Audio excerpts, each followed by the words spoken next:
내 이름은 박순자. 올해 68이다. 내 평생 가장 자랑스러운 게 뭐냐고 묻는다면 아마 두 가지를 꼽을 것이다.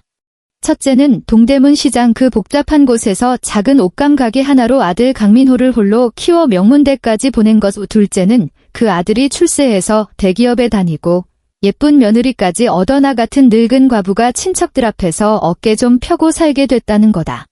남편은 일찍 세상을 떴고 나는 혼자 순잔의 옷감 가게를 지키며 동이 트기 전부터 가로등이 켜질 때까지 일했다. 손에 박인 굳은 살이 내가 먹은 김치 포기 수보다 많을 거다. 민호는 속 한 번 썩이지 않았다. 어릴 때부터 엄마가 고생하는 걸 알아서 공부도 열심히 했고 내 걱정을 덜어줬다.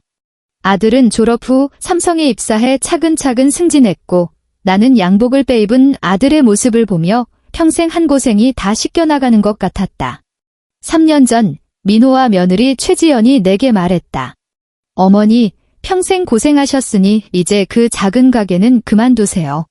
저희가 마포에 아파트 한 채 사뒀으니 이리 와서 저희랑 같이 사세요. 이제 저희가 효도할게요. 그 말을 듣는데 눈물이 왈칵 쏟아졌다. 동대문 가게는 내 반평생의 피와 땀이었지만 아들을 위해서라면 못할 게 뭐 있겠는가? 나는 믿을 만한 사람에게 가게와 재고를 몽땅 넘겼고 손에는 묵직한 돈이 쥐어졌다. 내 젊은 시절부터 백발이 될 때까지 모은 피 같은 돈. 나는 이 돈을 전부 민호에게 물려줄 생각이었다. 마포 아파트로 이사하던 날 나는 꿈을 꾸는 것 같았다. 120제곱미터, 약 36평, 나 되는 넓은 집, 눈이 부실 정도로 반짝이는 바닥, 최신 가전제품들. 동대문 가게의 작은 다락방과는 비교도 할 수 없었다. 지연이는 내 팔짱을 끼고 꿀보다 더 달콤하게 웃으며 말했다. 어머니, 이제부터 여기가 어머니 집이에요. 아무것도 하지 마시고 복만 누리세요. 나는 그 말을 믿었다. 나는 평생 모은 돈에서 내 노후 자금으로 쓸 푼돈만 조금 남기고 나머지 20억 원을 아들과 공동 명의로 된 통장에 전부 넣었다. 젊은 애들이 돈 쓸 곳이 더 많을 테니 그들에게 맡겨두면 나도 마음이 편할 것 같았다. 처음에는 정말 천국 같았다. 전업주부인 지연이는 매일 나를 챙기는 게 주된 일과였다. 인터넷에서 온갖 건강 레시피를 배워와 아침에는 오곡 잡곡죽, 점심에는 대구찜, 저녁에는 채소 샐러드를 차려냈다. 어머니, 연세가 있으시니 싱겁게 드셔야 심혈관에 좋아요. 기름기라곤 찾아볼 수 없는 음식을 보며 입안이 밍밍했지만 마음만은 따뜻했다. 평생 신라면과 김치찌개를 먹고 산 내가 건강식을 알면 얼마나 알겠는가. 그래도 며느리의 정성이니 고맙게 받아들여야 했다. 민호는 주말마다 집에 오며 선물을 사왔다. 일본산 안마의자부터 스위스산 영양제까지. 그는 직접 포장을 뜯어주며 내게 사용법을 참을성 있게 설명했다. 어머니, 이거 관절에 좋은 거예요. 매일 쓰셔야 해요. 작은 산처럼 쌓인 약병들을 보며 나는 감동하면서도 미안한 마음이 들었다. 딱 봐도 비싸 보이는 물건들이었다. 하지만 점점 뭔가 이상하다는 느낌이 들기 시작했다. 이 효도는 마치 나를 숨막히는 유리 상자 안에 가둬두는 것 같았다. 집 앞 공원에 산책이라도 나가려고 하면 지연이가 당장 달려와 긴장한 얼굴로 나를 막아섰다. 어머니, 밖에 차가 너무 많아서 위험해요. 운동하고 싶으시면 러닝머신 위에서 걸으세요. 동대문 시절 친하게 지내던 언니들이 커피나 한잔하자고 전화를 걸어와 옷을 갈아입고 나서려 하면 민호가 얼굴을 굳히며 말했다. 어머니, 요즘 밖에 사기꾼이 얼마나 많은지 모르세요? 어머니 같은 노인들만 노린다고요? 무슨 일이라도 생기면 어떡해요? 저희가 잘 모르는 분들이라 불안해요. 나의 세계는 북적거리던 동대문 시장에서 순식간에 이 120제곱미터짜리 아파트로 축소되었다. 창밖은 차들로 붐비는 서울이었고 창 안에는 나의 끝없는 침묵만이 흘렀다. 시장에서 함께 고생하고 함께 욕하고 함께 어묵탕 한 그릇을 나눠 먹던 옛 동료들과의 연락도 점점 끊겼다. 그들의 말이 맞았다. 나는 효도라는 이름으로 사육당하고 있었다. 불면증이 시작됐다. 한밤중에 깨어나 천장을 바라보며 옥감각의 다락방에서 지내던 시절을 떠올리곤 했다. 좁고 불편하고 여름엔 덥고 겨울엔 추웠지만 아래층 시장의 외침소리와 옆집 분식집에서 풍겨오는 떡볶이 냄새를 맡을 수 있었다. 그건 살아있는 냄새, 사람 사는 냄새였다. 하지만 지금 이 호화로운 아파트에는 소독약 냄새와 공기청정기가 걸러낸 차갑고 깨끗한 공기뿐이었다. 나의 유일한 위안은 손자 은우였다. 5살 배기 은우는 한창 활발하고 귀여울 때였다. 나는 오직 은우 앞에서만 할머니로서의 존재감을 느낄 수 있었다. 내가 젊었을 때 시장에서 겪었던 재미있는 일들을 이야기해주면 아이는 항상 흥미진진하게 들었다. 그 모습을 본 지연이는 웃으며 다가와 은우를 데려가며 말했다. 어머니, 애한테 자꾸 그런 옛날 이야기 하지 마세요. 고생스럽고 촌스럽잖아요. 자, 은우야, 엄마랑 영어 만화 보자. 며느리가 내민 태블릿 PC를 보며 가슴이 꽉 막히는 기분이었다. 나의 과거, 나의 치열했던 삶이 그들 눈에는 촌스러운 것이었다. 어느 날 지연이가 또 세심하게 선물을 사왔다. 하얗고 동그란 스마트 스피커였다. 며느리는 그것을 내 침대 머리맡에 놓으며 상냥하게 웃었다. 어머니, 혼자 계시면 심심하시죠? 이건 진이라고 하는데요. 듣고 싶은 노래나 이야기가 있으면 말만 하세요. 어머니랑 대화도 해줄 거예요. 나는 그 차가운 물건을 바라보았다. 꼭대기에서 깜빡이는 불빛이 감정 없는 눈처럼 보였다. 나는 억지 미소를 지으며 지연이에게 말했다. 고맙다, 지연아. 참 세심하네. 하지만 마음속에서는 형언할 수 없는 한기가 피어올랐다. 기계 하나가 사람의 온기를 모두 대체할 수 있다고 생각하는 걸까? 자기들이 직접 만들어낸 나의 고독을 말하는 스피커 쪼가리로 채우려는 건가? 그 주 주말 저녁, 민호와 지연이는 회사 파티에 갔다. 나는 은우방에서 함께 블록 쌓기를 하고 있었다. 아이는 오늘따라 신이 나서 아주 높은 성을 만들었다. 아이가 갑자기 내 방 쪽을 가리키며 비밀스럽게 말했다. 할머니, 엄마가 그러는데 할머니 방에 있는 하얀 동그라미, 그거 엄청 똑똑하대요. 나는 잠시 멍하니 있다가 아이가 스마트 스피커를 말하는 것임을 깨달았다. 그래, 그게 왜 똑똑한데? 나는 무심코 물었다. 은우는 내 귓가에 바싹 다가와 아직 전내가 나는 앳된 목소리로 또박또박 분명하게 말했다. 엄마가 그랬어. 저 동그란 게 우리 말하는 거 다 듣는다고. 할머니 돈 받아서 강남의 큰 집으로 이사가면 이제 할머니 기침소리 매일 안 들어도 된대. 쿵류 세상이 무너지는 소리가 들렸다. 은우는 여전히 천진난만하게 나를 바라보며 칭찬을 기다리고 있었다. 마치 아주 평범한 말을 전했을 뿐이라는 듯이. 하지만 그 순진한 한마디는 얼음 송곳이 되어 내 심장을 한 뼘 한 뼘 깊숙이 찔러 들어왔다. 나는 손자의 순수한 눈을 바라보았다. 아이는 아무것도 모른다. 그저 말을 옮겼을 뿐이다. 하지만 아이가 전한 말은 이 집에 대한 나의 마지막 환상까지 산산조각 내버렸다. 알고 보니 내가 매일 마신 것은 건강식이 아니라 그들의 마음을 편하게 해주는 미약이었고, 내가 매일 사용한 것은 안마의자가 아니라 내 입을 막는 재갈이었다. 그들은 내게 효도한 것이 아니라 걸어 다니는 저금통을 감시하고 있었던 것이다.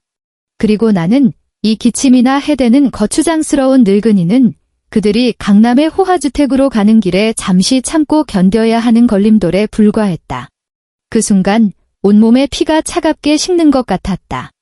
은우를 안고 있던 내 손이 미세하게 떨렸다.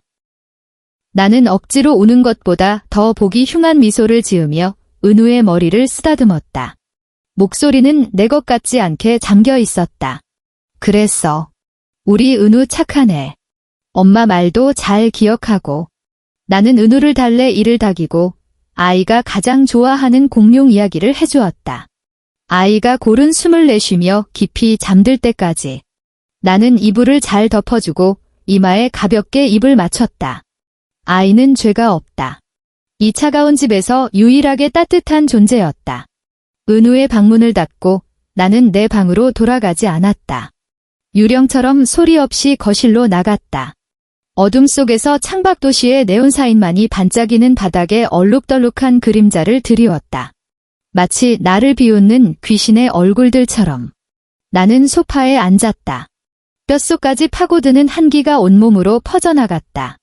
예전에 민호가 스마트 스피커를 설치해주던 때가 떠올랐다. 그는 그때 기계를 만지작거리며 무심코 한마디 툭 던졌었다. 어머니, 이거 되게 편해요.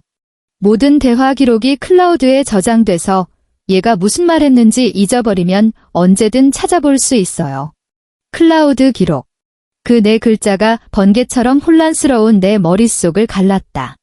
나는 지연이가 평소 태블릿 PC를 두는 구석으로 조용히 다가갔다. 며느리는 늘 자기가 건망증이 심하다며 모든 전자기기에 비밀번호를 걸어두지 않았다. 그게 편하다고 했다. 지금 보니 정말로 나에게 편한 일이었다. 나는 태블릿을 집어들고 심호흡을 했다. 긴장 때문에 손가락이 떨렸다. 스마트 스피커 앱 아이콘을 찾아 눌렀다. 화면은 간단했고 가장 눈에 띄는 곳에 대화 기록 5 버튼이 있었다. 심장이 목구멍으로 튀어나올 것처럼 뛰었다.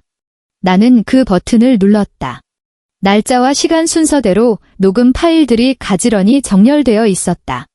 가장 최근의 몇 개는 나와 은우의 대화였다. 위로 스크롤을 올리자 부부가 집에 있었던 거의 모든 시간의 기록이 빽빽하게 들어차 있었다. 나는 서랍에서 이어폰을 꺼내 꽂았다. 이 더러운 소리들이 이 집의 공기를 오염시키는 것을 원치 않았다. 가장 최근의 파일부터 재생 버튼을 눌렀다. 날카롭고 짜증 섞인 지연이의 목소리가 들려왔다. 그 노인네는 왜 아직 아무 소식이 없어? 강남 부동산에서 몇 번이나 재촉하는데 빨리 계약금 안 치르면 봐둔 집 다른 사람한테 뺏기겠어. 이어서 피곤하지만 냉담한 민호의 목소리가 들렸다. 조금만 더 참아. 그 양반 평생 고집불통이잖아.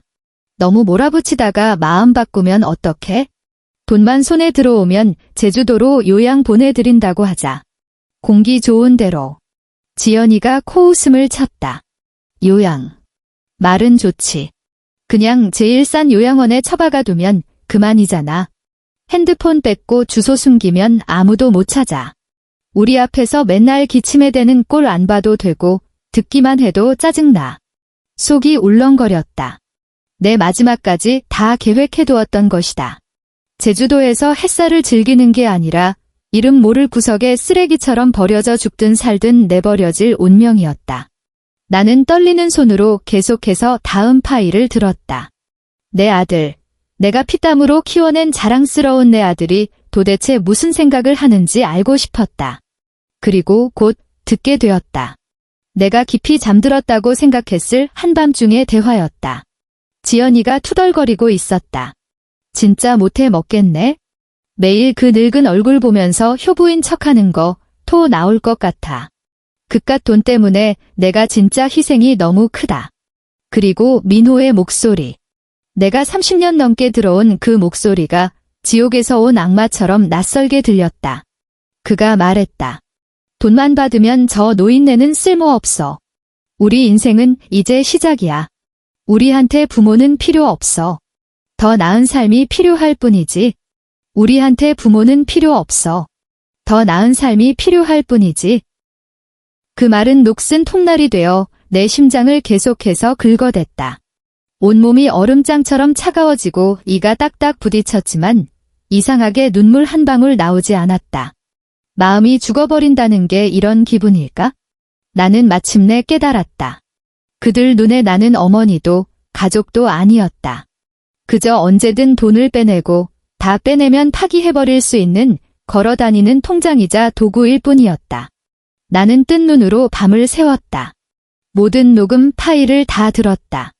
그들은 공동명의 계좌의 돈을 어떻게 감쪽같이 빼돌릴지, 이 아파트를 팔면 얼마를 벌 수 있을지, 돈을 손에 쥐면 유럽 어느 나라로 여행을 갈지 의논했다.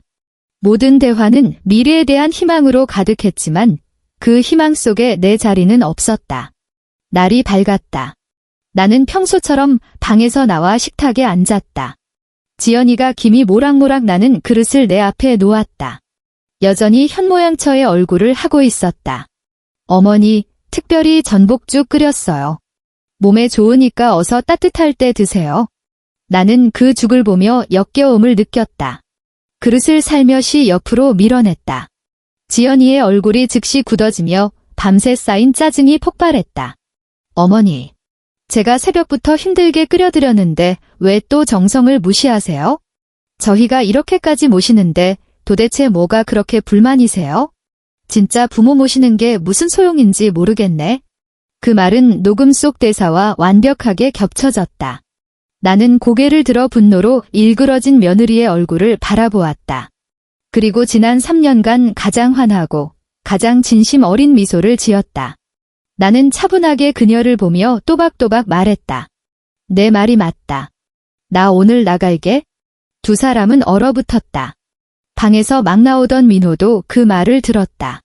그들은 눈빛을 교환했고 놀란 표정 뒤로 감출 수 없는 희색이 스치는 것을 나는 똑똑히 보았다. 그들은 내가 마침내 눈치껏 모든 재산을 넘기고 알아서 사라져 주려는 줄 알았다. 나는 웃으며 자리에서 일어나 천천히 내 방으로 걸어 들어갔다. 그들이 끝이라고 생각한 순간이 바로 나의 시작이었다. 나는 방으로 돌아와 거실에서 나를 지켜보는 걱정을 가장한 탐욕스러운 두 쌍의 눈을 무시했다. 옷장을 열어 아주 작은 손가방 하나만 꺼냈다. 몇 년 전 동대문 가게에서 떨이로 팔던 샘플이었는데 튼튼해서 오랫동안 나와 함께했다. 그들이 사준 비싼 옷들은 하나도 챙기지 않았다. 내 낡은 옷 몇 벌과 신분증, 그리고 앨범 하나만 챙겼다. 앨범에는 내 젊은 시절 흑백 사진, 남편과 찍은 유일한 사진, 그리고 민호가 기저귀를 차고 바보처럼 웃던 어린 시절 사진이 있었다. 마지막 장을 넘기자 이곳으로 이사 오기 전 동대문 가게 앞에서 옛 동료들과 찍은 사진이 나왔다. 사진 속 진심으로 웃고 있는 내 모습을 보니 가슴이 시큰했다. 나는 스마트 스피커의 전원 코드를 뽑아 가방에 넣었다. 이것이 가장 중요한 증거물이었다. 가방을 들고 방을 나서자 지연이가 바로 달려와 가식적인 미소를 지으며 말했다. 어머니, 이게 무슨 일이세요? 왜 짐을 싸세요? 저희가 뭐 잘못한 거 있으면 말씀하세요. 민호도 다가와 내 팔을 부축하며 진심 어린 목소리로 말했다. 맞아요, 어머니. 무슨 일이든 말씀으로 하셔야죠. 이러시면 저희가 걱정돼요. 내 앞에서 연극을 하는 두 사람을 보니 헛웃음이 나왔다.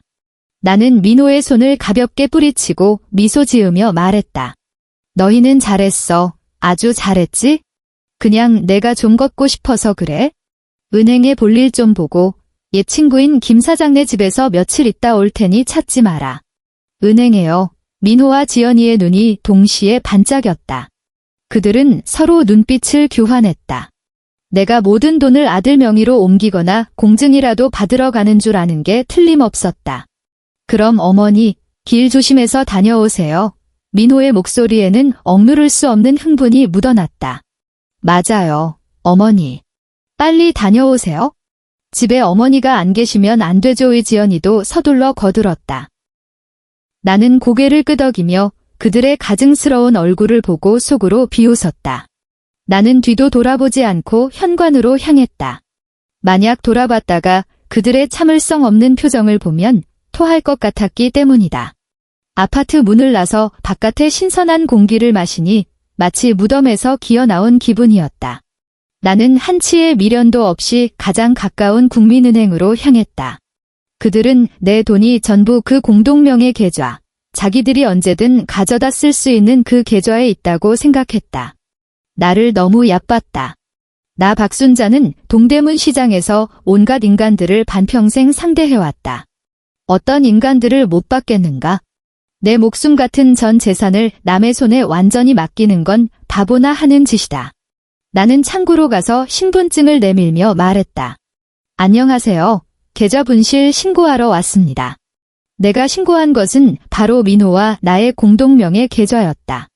직원이 처리하는 동안 화면을 힐끗 보니 잔액은 정확히 20억 원이었다. 그들이 손 쓰기 전에 움직이길 잘했다는 안도감이 들었다. 분실 신고를 마친 후 나는 다른 은행 카드를 꺼냈다. 이것은 내 비상금 통장이었다. 가게를 처분할 때 따로 빼두었던 2억 원과 그동안 모아둔 쌈짓돈이 들어있었다. 나는 직원에게 이 통장에 있는 모든 돈을 인출해달라고 했다. 그리고 나는 은행 지점장까지 직접 나와 확인하게 만든 일을 했다. 나는 이 돈과 다른 자잘한 계좌에서 긁어모은 돈을 합쳐 총 20억 원을 전부 무기명 은행 자기압수표로 바꿔달라고 요청했다. 자기압수표는 현금과 같아서 가진 사람이 바로 현금화할 수 있고 고액을 휴대하기 편하며 추적이 불가능했다. 시장에서 큰 옷감 상인들에게 배운 방법이었다. 가장 안전하고 가장 깔끔했다. 지점장은 내게 몇 번이고 확인했다. 어머님, 정말 이렇게 하시겠습니까? 이렇게 큰 금액을 수표로 바꾸시면 위험이 큽니다. 나는 그의 눈을 똑바로 보며 단호하게 말했다. 확실해요. 내가 평생 번 돈, 내 마음대로 쓰고 싶어요. 그는 내 결연한 표정을 보고 더는 묻지 않고 바로 처리해 주었다. 나는 그 묵직한 수표 뭉치를 받아들고 바로 은행에서 가장 큰 개인 금고를 빌려 전부 넣어 잠갔다. 열쇠는 내 목에 걸었다. 이 모든 일을 마치자 마음속에 큰 돌덩이 하나가 내려앉는 기분이었다. 이어서 나는 택시를 타고 강남의 한 부동산 중개사무소로 갔다. 중개사무소 사장은 김씨로 내 오랜 친구였다. 예전에 동대문 시장에서 같이 노점을 하다가 부동산으로 업종을 바꿨는데 머리는 비상하지만 믿을 만한 사람이었다. 김 사장은 나를 보고 깜짝 놀랐다. 순자 누님, 이게 웬일이세요? 어서 앉으세요. 나는 그와 인사 나눌 시간도 없이 본론부터 말했다. 김 사장, 내 마포 아파트 가장 빠른 시일 내에 팔아줘. 시세보다 좀 싸게 내놔도 상관없으니까 무조건 빨리, 최대한 빨리 처리해줘. 김 사장이 어리둥절해하며 물었다. 누님, 그거 좋은 집이잖아요. 위치도 좋고. 갑자기 왜 파시려고요? 혹시 민호네? 나는 손을 저어 그의 말을 막았다. 묻지 마. 그냥 얼마나 빨리 팔 수 있는지만 말해줘. 그 아파트는 살 때부터 내가 한 수 앞을 내다봤다. 등기부등본에는 처음부터 끝까지 오직 내 이름, 박순자 3글자만 적혀 있었다. 이것이 나의 마지막 보루이자 반격의 비장의 카드였다. 김 사장은 내 얼굴에 서린 단호한 표정을 보고 즉시 상황을 파악했다.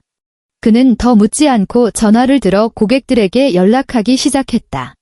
그의 인맥은 넓었고 1시간도 안 돼서 내게 다시 전화했다. 누님, 매수자 찾았어요. 아들 결혼집으로 급하게 구하는 사람인데 전액 현금으로 한대요. 오늘 오후에 바로 계약서 쓸 수 있는데 대신 가격은 시세보다 5% 낮춰야 해요. 그렇게 해. 나는 망설임 없이 대답했다. 돈은 있다가도 없는 것, 다시 벌면 그만이다. 하지만 자존심을 잃으면 모든 걸 잃는 거다. 오후에 나는 김 사장 사무실에서 매수자와 계약서에 도장을 찍었다. 백지 위에 찍힌 내 이름을 보며 나는 집을 파는 계약서가 아니라 뒤늦은 독립선언서에 서명하는 기분이었다. 모든 일이 끝났다. 중개사무소를 나서니 석양이 서울 하늘을 황금빛으로 물들이고 있었다. 나는 핸드폰을 꺼내 마지막으로 화면을 한 번 보고는 단호하게 전원을 끄고 유심칩을 빼서 길가 쓰레기통에 던져버렸다. 나는 서울역으로 가서 부산행 KTX 표를 샀다. 빠르게 달리는 기차 안에서 창밖으로 스쳐 지나가는 풍경을 보았다. 내가 3년간 살았던 그 집, 한때는 천국이라 믿었지만 지옥이었던 그 감옥이 점점 멀어지고 있었다. 나는 웃었다. 나는 도망치는 것이 아니라 선제 공격을 하는 것이다. 나는 알았다. 내일 해가 뜨는 순간부터 진짜 재미있는 연극이 시작될 것이라는 것을. 그리고 나의 그 효심 깊은 아들 며느리는 인생에서 가장 화려하고도 가장 절망적인 하루를 맞이하게 될 것이다. 내 계산은 정확했다. 바로 다음 날이 민호와 지연이가 강남의 고급 아파트 계약서에 도장을 찍는 날이었다. 나는 그들의 의기양양한 모습을 상상할 수 있었다.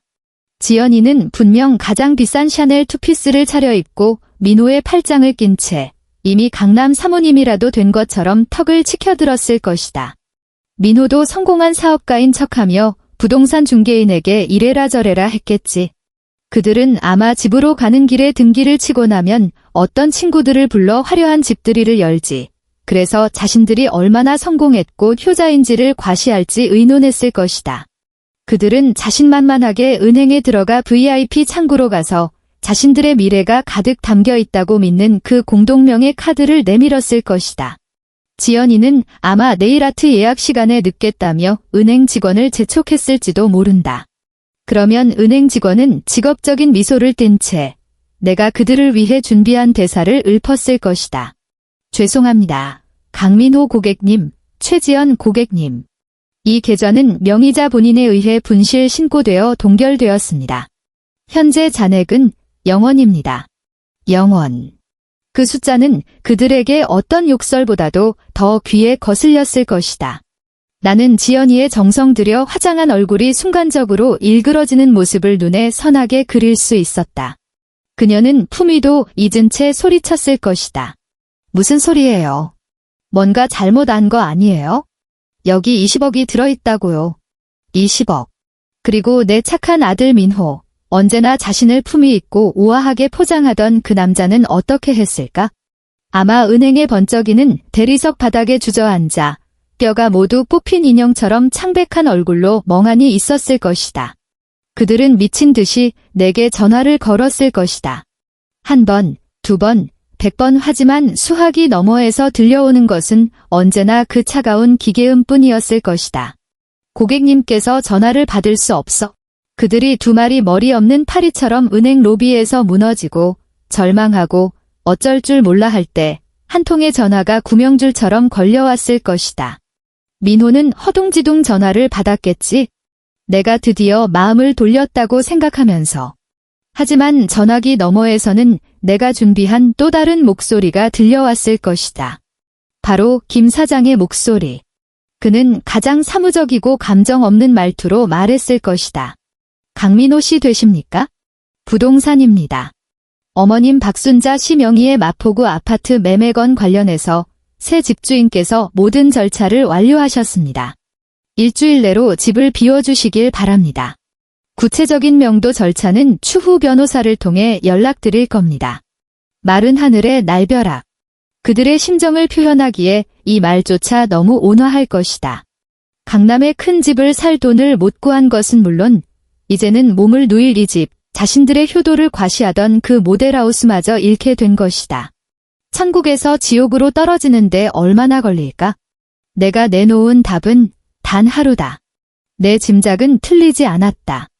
나중에 김 사장이 몰래 알려주길. 그날 은행 CCTV 영상은 어떤 막장 드라마보다도 더 흥미진진했다고 한다. 지연이는 완전히 이성을 잃고 민호의 양복 멱살을 잡고 때리고 욕하며 소리쳤다. 이 무능한 새끼야. 다 잘 될 거라며. 그 늙은 여편네 내 손바닥 안에 있다며. 20억. 내 강남 아파트. 내 명품 가방. 다 날아갔잖아. 내가 진짜 눈이 삐어서 너 같은 놈이랑 결혼했지?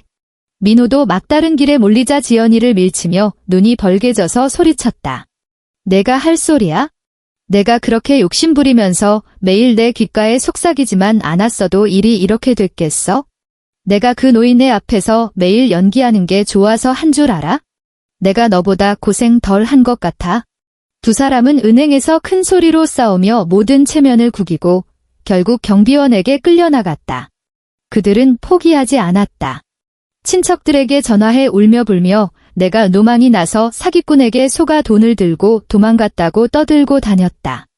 내게 더러운 물을 끼얹고 자신들을 피해자로 만들고 싶었던 것이다.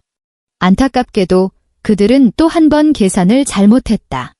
내 친척들, 특히 시장에서 함께 고생했던 내 동생 같은 사람들은 누구보다 나를 잘 알았다.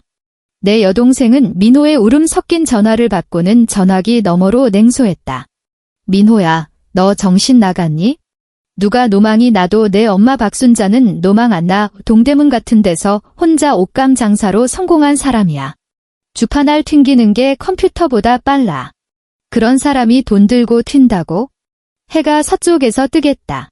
너랑 내 마누라가 도대체 무슨 짓을 했길래 내 엄마를 그 지경으로 몰아가는지나 잘 생각해봐. 그들은 나를 재산횡령으로 경찰에 신고하려고 했다.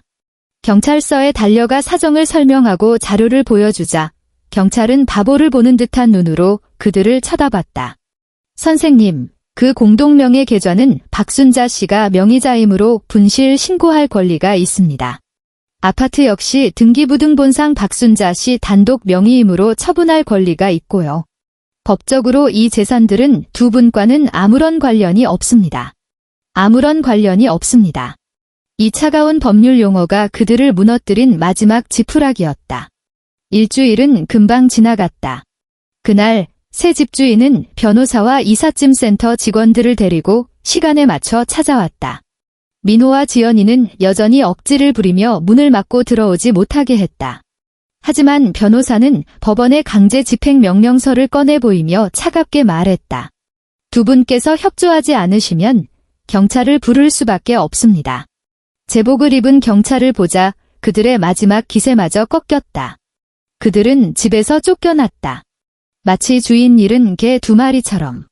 그들이 자랑스러워하고 친구들에게 과시하던 내가 한 번도 편하게 써보지 못한 그 모든 명품 가구, 독일제 주방용품, 최신형 대형 TV, 모든 것이 이 집의 새 주인의 것이었고 그들은 아무것도 가져갈 수 없었다. 두 사람은 옷가지와 환상의 조각들이 담긴 여행 가방 몇 개만 들고 마포 아파트 아래에 초라하게 서 있었다.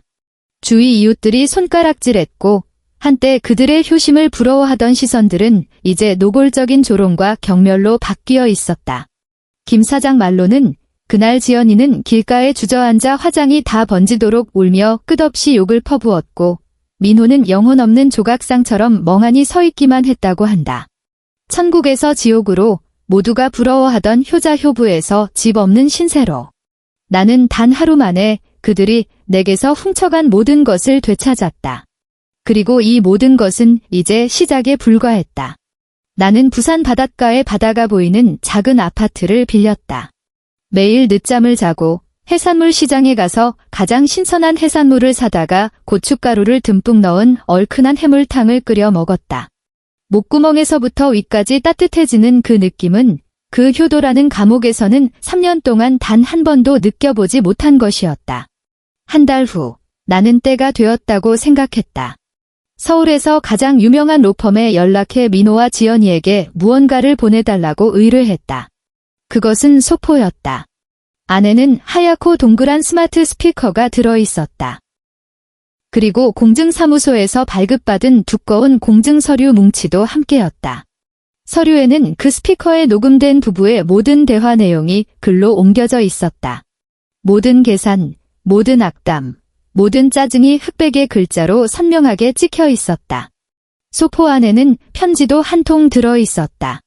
편지에는 내 한마디만 적혀 있었다. 너희는 부모가 필요 없다고 했지? 내가 그 소원 들어주마. 나도 피 빨아먹는 자식은 필요 없다. 이 선물은 그들의 인간관계를 폭파시키는 폭탄이 되었다. 변호사가 어떻게 했는지는 모르겠지만 얼마 지나지 않아 그 공증서류 사본은 바이러스처럼 우리 친척 단톡방, 민호의 회사 동료들, 지연이의 사모님 모임에 퍼져나갔다. 모두가 알게 되었다. 밖에서는 24시간 효자효부의 모범을 보이던 이 부부가 뒤에서는 어떻게 자기 친어머니를 계산하고 마지막 피 한 방울까지 짜낸 뒤 요양원에 버려 죽게 할 계획을 세웠는지를. 그들의 추문은 모든 사람의 안주거리가 되었다. 한때 그들을 부러워했던 만큼 이제는 그들을 경멸했다. 민호의 회사는 기업 이미지를 극도로 중시하는 대기업이었다. 이토록 끔찍한 폐륜 스캔들은 회사 고위층의 분노를 샀다. 게다가 엄청난 재정적 압박과 정신적 충격으로 업무에서 치명적인 실수를 연발하자 고태고 통지서가 그의 손에 쥐어졌다. 그리고 지연이, 그녀의 소위 절친이라던 함께 애프터눈 티를 마시며 명품 가방을 비교하던 부잣집 사모님들은 하루아침에 그녀를 피했다. 그녀는 마포구 사모님에서 하루아침에 민호와 함께 서울 외곽에 축축하고 어두운 반지하 방에 갇혀 사는 신세를 견디지 못했다. 엄청난 격차에 완전히 무너진 그녀는 민호와 대판 싸우며 모든 잘못을 서로에게 떠넘긴 뒤 이혼을 요구했다. 그녀는 떠날 때도 참 매정했다. 그토록 소중히 여기던 아들 은우마저 버렸다. 자기 인생은 이미 망가졌으니 아이에게 더는 발목 잡힐 수 없다고 했다. 한때 잘나가던 내 아들은 이제 실업자의 이혼남, 사회적으로 매장당한 채 5살짜리 아이를 혼자 데리고 햇빛도 들지 않는 곳에서 살게 되었다. 그럼 나는 지중해 크루즈 위에 있다. 편안한 면마 원피스를 입고 넓은 챙에 밀짚 모자를 썼다. 바닷바람이 내 흰머리를 스친다. 평생 시장에서 옷감이나 팔던 늙은이가 언젠가 이렇게 푸른 하늘과 이렇게 푸른 바다를 보게 될 줄은 꿈에도 몰랐다.